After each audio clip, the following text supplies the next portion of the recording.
Kamusta ka, Christy? Ano pinagkakabala mo, Christy? Bukod sa paggawa ng mga kasinungalingan? Raket-raket lang po. Ako ang raket.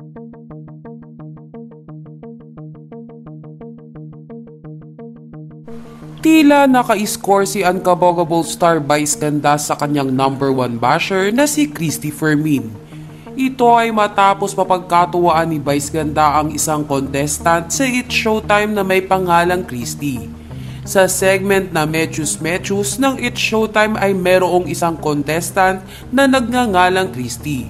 Dahil naman dito ay hindi na nagpatumpik-tumpik si Vice Ganda na paringgan si Christy Fermin gamit ang pangalan ng naturang contestant. Ayon kay Vice Ganda, "Kamusta ka, Christy? Anong pinagkakaabalhan mo, Christy, bukod sa paggawa ng mga kasinungalingan?"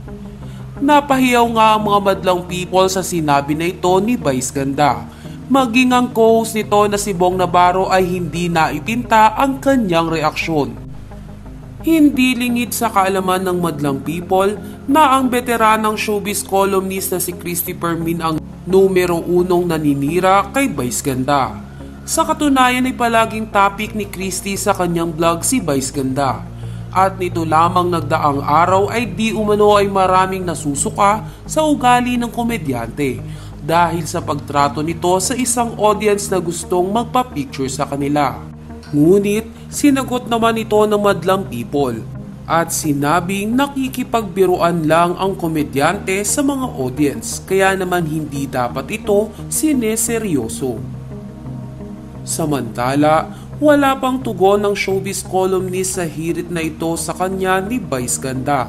Inaasahan naman ng madlang people na manggigigil sa inis si Christy Fermin kay Meme Vice at paniguradong hahanap at gagawa na naman nito ng issue si Vice Ganda.